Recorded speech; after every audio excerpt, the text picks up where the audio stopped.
This is section 2.1, Introduction to Limits, and we see that this slide starts with a discussion of analyzing a limit. So it says using the function f of x equal to 2x minus 1, let's examine values for f of x as x approaches 2 in the following table.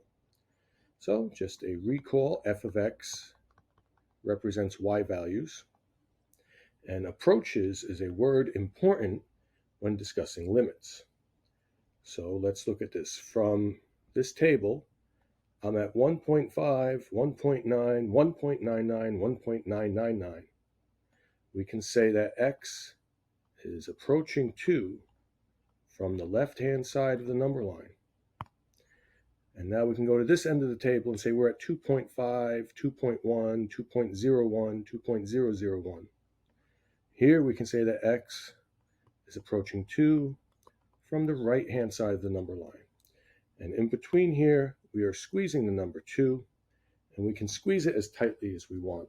We can generate table values that have 4 or 5 nines after the 1 point, or 4 or 5 zeros after the 2 point. And we can get as close and squeeze 2 as tightly as we want to calculate. Now, if we look at the y values, we notice that as we approach x equals 2 from the left-hand side of the number line, the y values go from 2 to 2.8 to 2.98 to 2.998. And as we approach x from the right-hand side, the y values go from 4 to 3.2 to 3.02 to 3.002. What number does it look like they are squeezing? 2.998 on the left, 3.002 on the right. They are squeezing the number 3. And we see that x approaches 2, f of x approaches 3. I'm placing emphasis on that word approaches because limits do not evaluate a function at a point. Rather, a limit determines whether a function approaches a consistent value. And what do we mean by that? Approaches a consistent value. Well, if my limit on this table from the left-hand side approached a different y value than from the right-hand side, we would not have a consistent value. We would say the limit does not exist in that case. Here it states in limit notation, we have the limit as x approaches 2. Notice that's underneath the word lim. And then here is our function, f of x. And then here is our limit value. And they often use a capital letter L. So for the definition, we write the limit as x approaches a constant c for the function f of x is equal to L.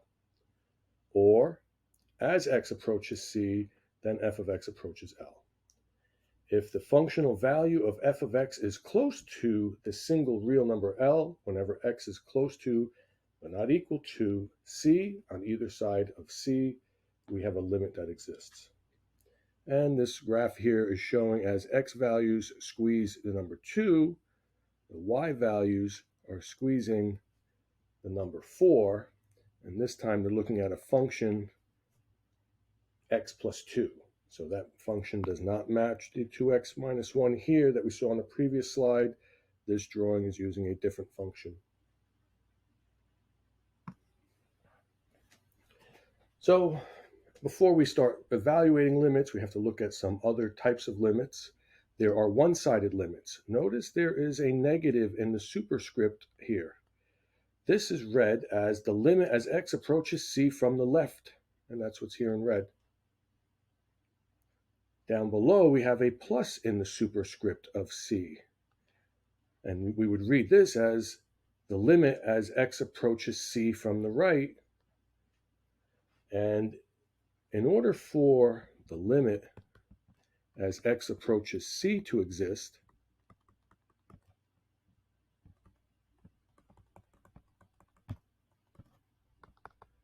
if the limit as x approaches c from the left is equal to the limit as x approaches c from the right.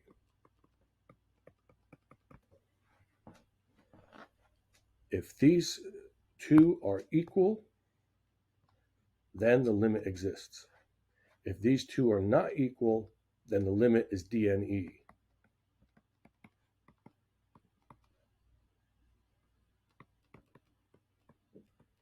dne stands for does not exist. Here's a piecewise function, and this piecewise function will show us example when the limit doesn't exist.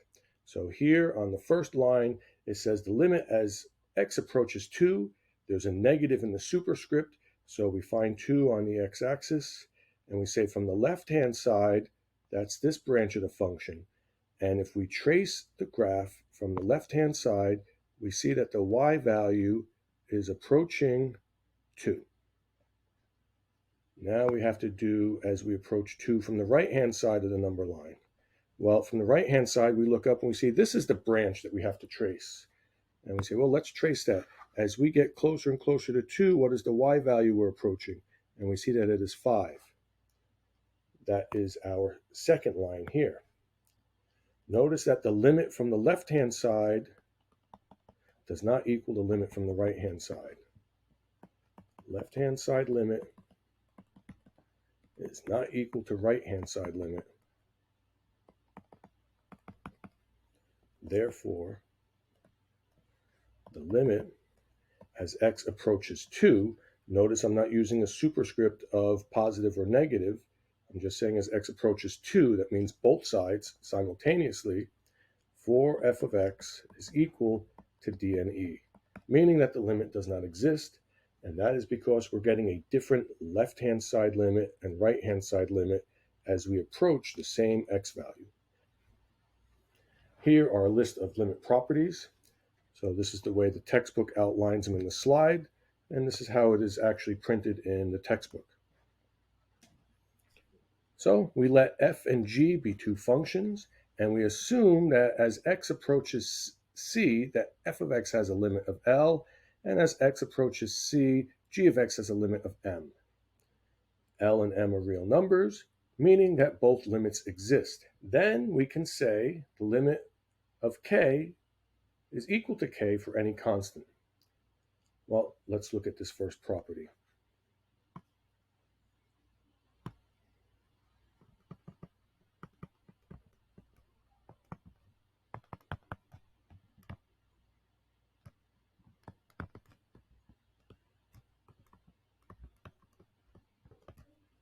If I make a coordinate plane and I graph the line f of x equals 3,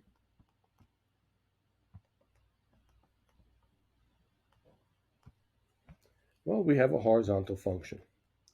And I can place an x value anywhere along this x-axis. I'll call it c, and I'll say if I come up here and put a point there and ask what is the left-hand side limit and the right-hand side limit as we approach c, because f of x equal to a constant is a horizontal line, then the limit will be that constant. So here, that k, this means f of x equals k. I just showed an example with 3, where we can say, yes, if f of x equals 3,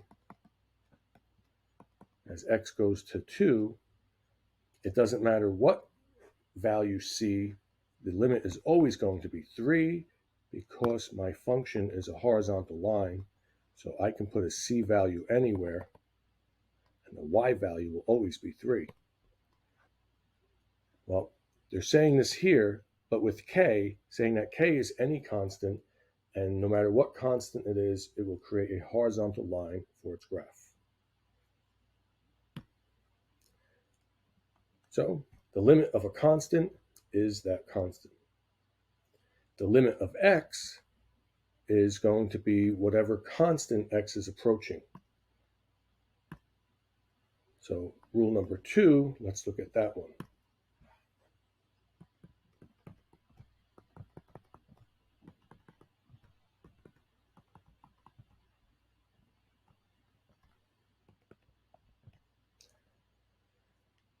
So once again, I was saying that whatever is here is our function.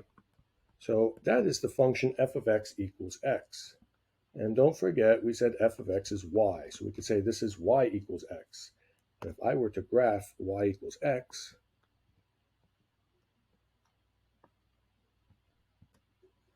the graph of y equals x is simply a slanted line through the origin with slope equal to 1.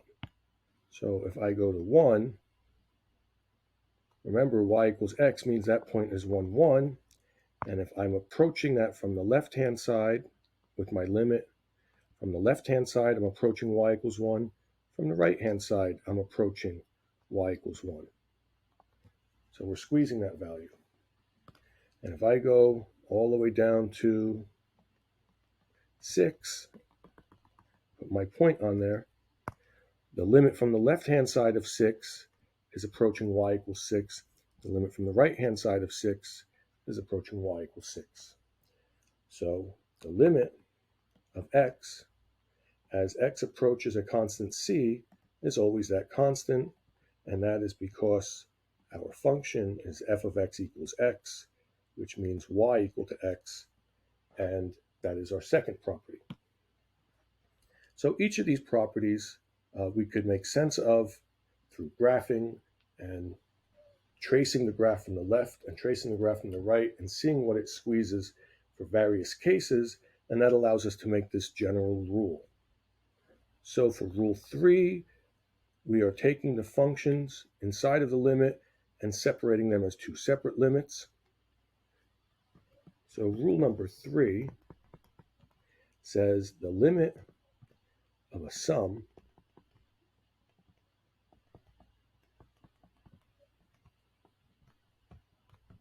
is equal to the sum of the limits.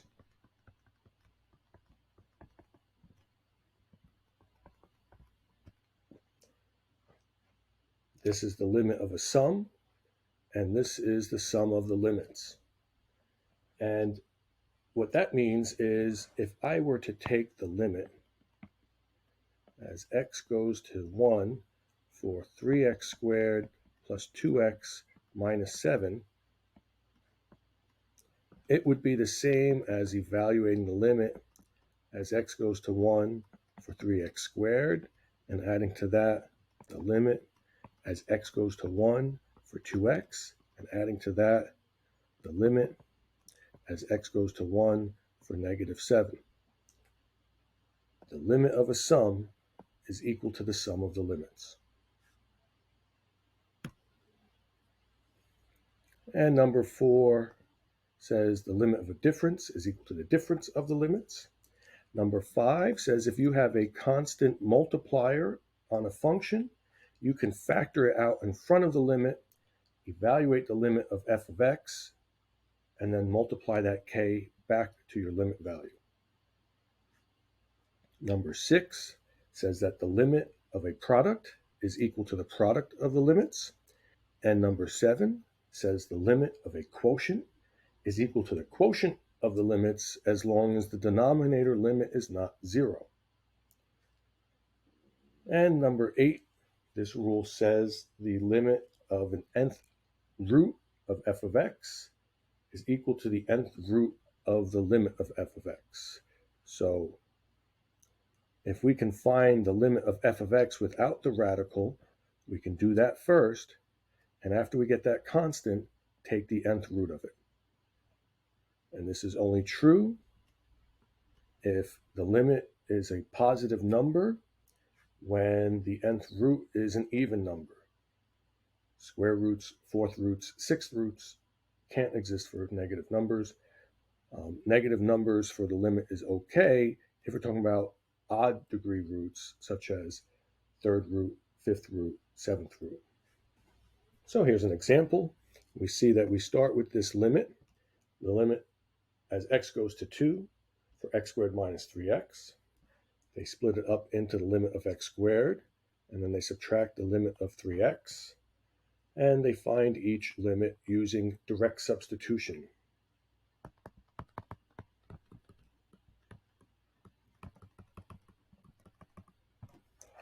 So we can use direct substitution if f is a polynomial function. That means we could plug it in as though we were evaluating a point, because polynomial functions don't have any type of inconsistencies that would occur in their graphs. So the limit as x goes to 2 for x squared minus 3x, since this is a polynomial,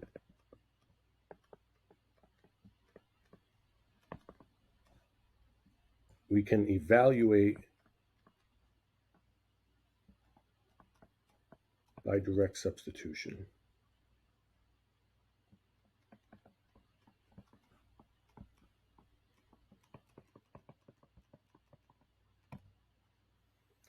So that means the limit is equal to 2 squared minus 3 times 2, which gives us 4 minus 6, which tells us the limit is negative 2.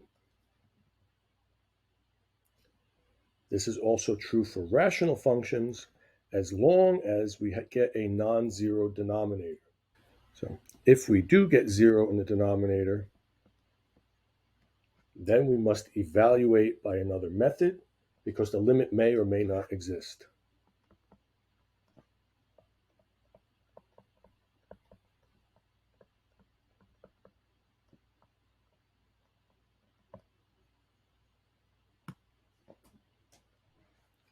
So indeterminate form means that we're getting an answer that we cannot make a conclusion for, and it's going to require more investigation on our part. For example, if we get a 0 over 0, this is known as indeterminate form because you can't divide 0 by 0 and say the limit is 1. That's wrong.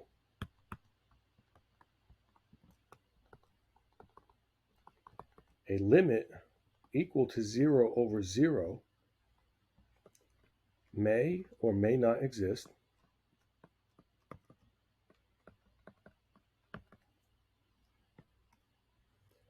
and if it does exist,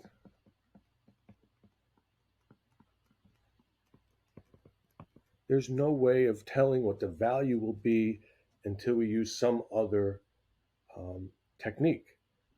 0 over 0 gives us no clue of what the limit value would be. The limit could be 0, it could be 1, it could be 1,000, it could be infinity. We don't know.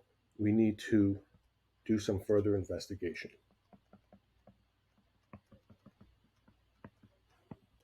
What does that mean, further investigation? That means use a table method, a graphing method, or algebraic rewrite,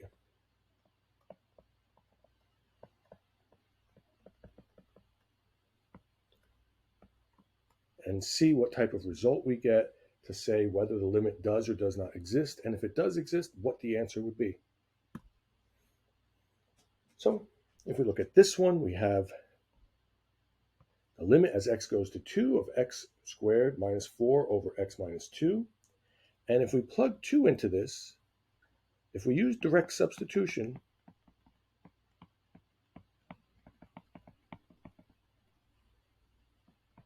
it results in 0 over 0. This is indeterminate form.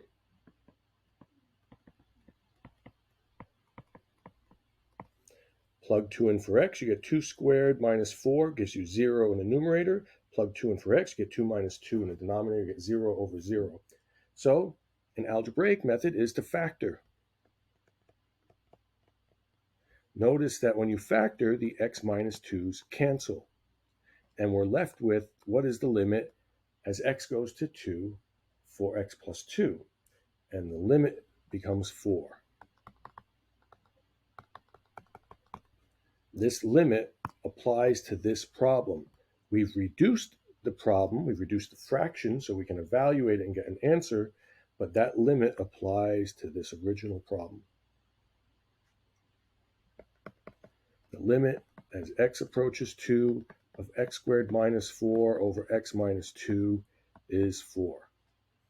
And whenever the factors cancel like this for a rational function, we said the result is a hole in the graph.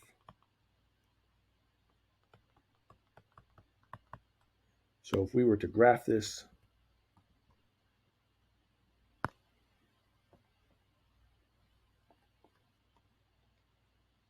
we get this line, and at x equals 2, there would be a hole up here. That means there's no actual point, but even though there's no point there, as we get very close to 2 from the left and very close to 2 from the right, we are squeezing the same y value even though that point doesn't exist there. There is no y value, but we're getting close to it, we're squeezing it. This is the limit.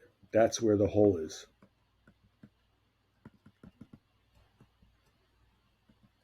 Location of hole in the graph.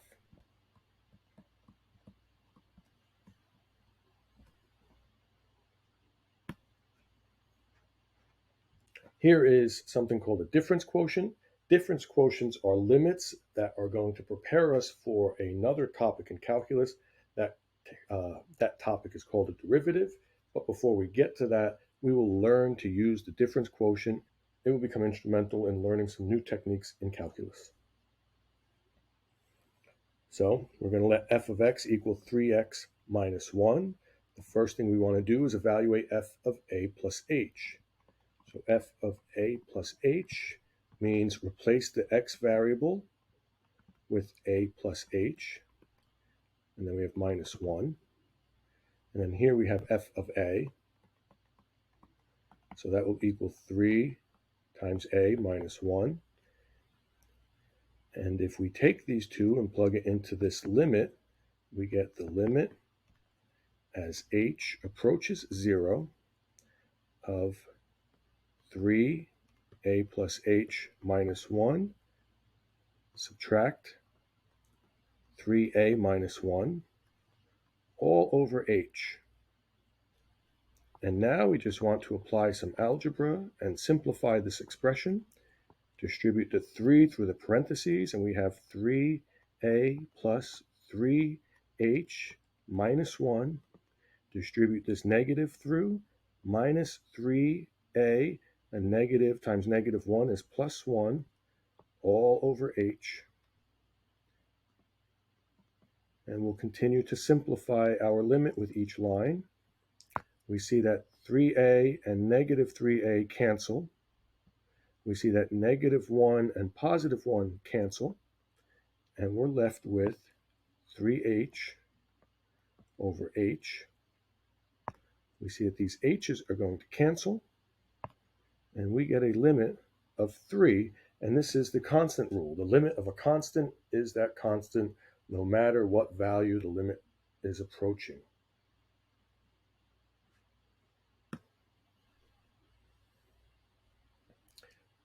So just to recap limits of polynomials and rational functions, if f of x is a polynomial, we can simply plug in the value x is approaching. We call this direct substitution, and we'll get the answer for our limit. If r of x is a rational function, we can plug in the value x is approaching into x and evaluate the rational function as long as the denominator is non-zero. If we get a 0 result, investigate with other means. So we're asked to find each of these limits, and we're just going to use direct substitution. Plug 2 into all of the x's. So the answer to A is that the limit is equal to, we get 8 minus 10 minus 1, and the limit is equal to negative 3. For part B,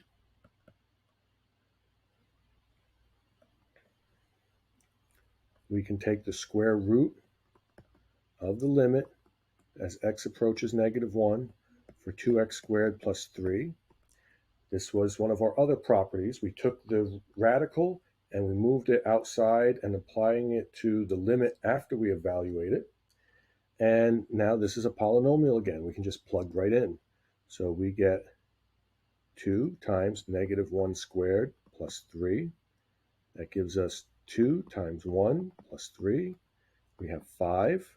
That's the limit inside, but we have to apply the root to it. So the limit is equal to the square root of 5.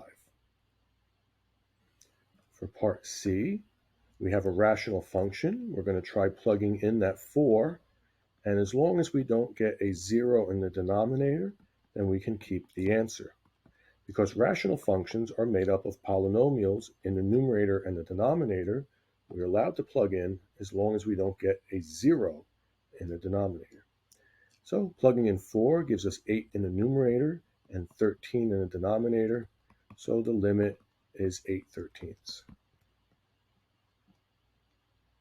So we like using direct substitution, but again, this comes with saying we're aware that we're working with a polynomial or a polynomial inside of something, such as a radical or a fraction, and we use direct substitution as long as my radical is not negative for even degrees on the radical, such as 2, 4, 6, 8. If it were negative with an odd, such as 3, 5, 7, then we can evaluate negatives under odd degree radicals. And with fractions, we can do direct substitution as long as the denominator is not 0. Here are some more examples. This is a popular one where we have an absolute value in either the numerator or the denominator. Absolute value functions can be evaluated twice.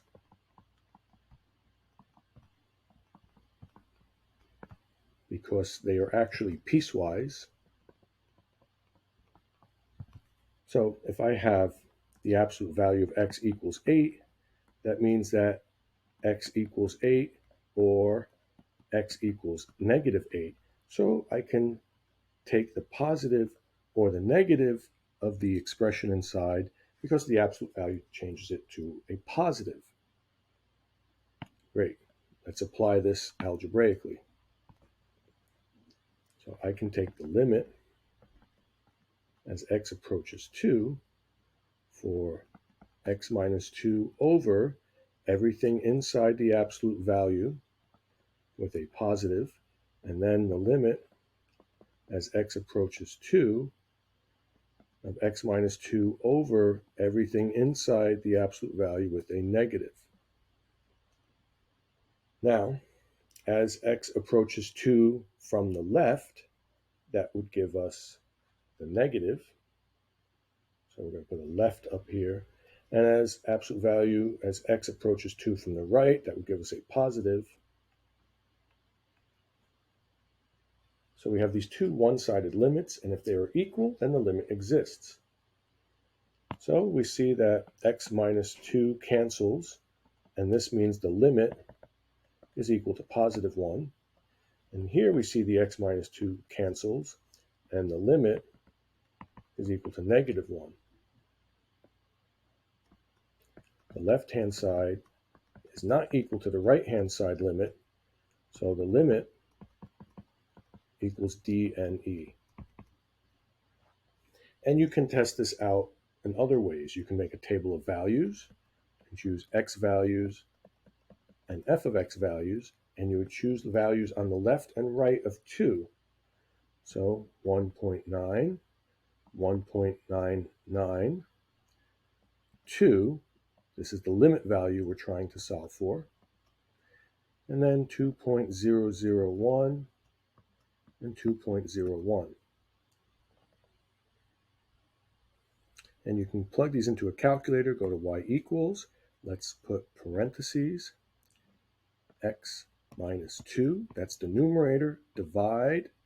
Now we need to go to the math, go over to the right for the number menu. The first option is absolute value, and inside the absolute value, we'll put x minus 2, and we hit enter. And we can go to table set. I'm going to say, ask me for the independent variable. And we're going to put 1.9, 1.99. Those are my limits values on the left. And we see it was -1 and -1. Now let's put 2.001 and 2.01. And we see the right-hand side are positive ones. Well, the limit from the left is -1, the limit from the right is +1, and we say they don't match. Left-hand side is not equal to the right-hand side, Therefore, the limit is dne. So we did this first example algebraically and then by a table of values, or you could graph it and look at it that way. If I hit graph, notice how there is a line from the left, and then that's at -1. Then it jumps up to +1 and goes over to the right, and that jump occurs at x equals 2. So from the left and from the right at x equals 2, the limit is dne. So we've seen this one 3 ways.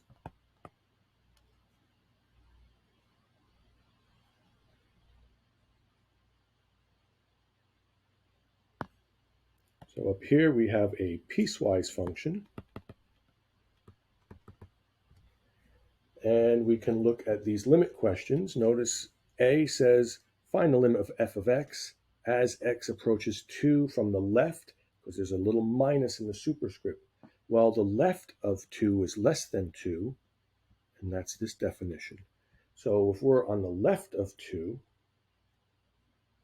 we can plug 2 into here because it's a polynomial.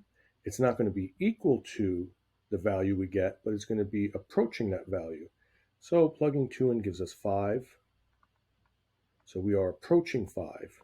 We will never actually reach it.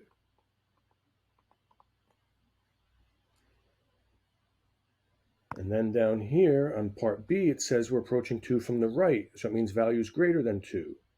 X greater than 2 is the second definition. If we plug 2 into that, we get 1. Since the limit from the left is not equal to the limit from the right, we say that the limit approaching 2 from both sides is dne. And the last one asks to evaluate the function at 2. And we say, do any of these inequalities have an equal bar underneath them? And since they do not, that means that this point is undefined. If there was an equal bar underneath, then I would plug 2 into the one that has the equal bar and say f of 2 would have been that answer. But that's not the case. There is no equal bar. F of 2 is undefined in this example. So here's looking at a piecewise function graphically. Part A, we're approaching +1 from the left-hand side. Here's +1. Here's the left-hand side. As we approach it, what y value are we getting closer and closer to? Well, we see that it's 3. Now we're going to do that again. We're going to say, well, we're approaching 1, but this time from the right-hand side. We trace the graph from the right-hand side, and we say, well, look at that. We're still approaching 3. So the limit from the left is equal to the limit from the right, and we say, yes, it's 3. It exists, and it is 3.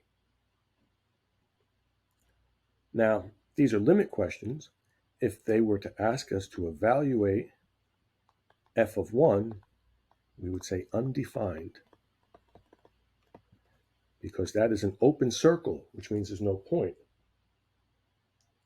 If they asked us to evaluate f of 0, well, here's 0 on the number line, and we go up, we say, well, that hits 2, and even though it's just a line, we understand that that's a point, we would say that's 2. The point is defined. But when we have an open circle there, it means the point doesn't exist. It means the point is undefined. All right, let's clear our graph. Let's answer the next 3 questions. What is the limit of the function f of x as x approaches 2 from the left-hand side? We find 2, and then the left-hand side of 2 brings us to this branch of the graph, and as we trace it, getting closer and closer to x equals 2, we see that gives me a y value of 2. And now we do this again for the right-hand side. We see here's the right-hand side of 2, and if we go up, we hit this branch, and don't forget, here's where 2 is.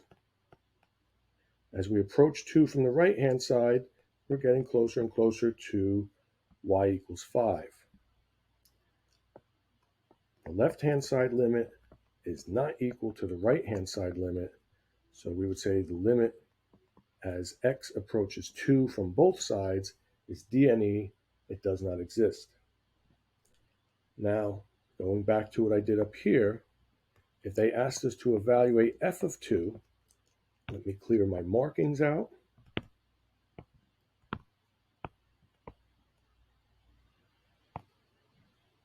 Here's 2, and notice that point is colored solid, and this one is open.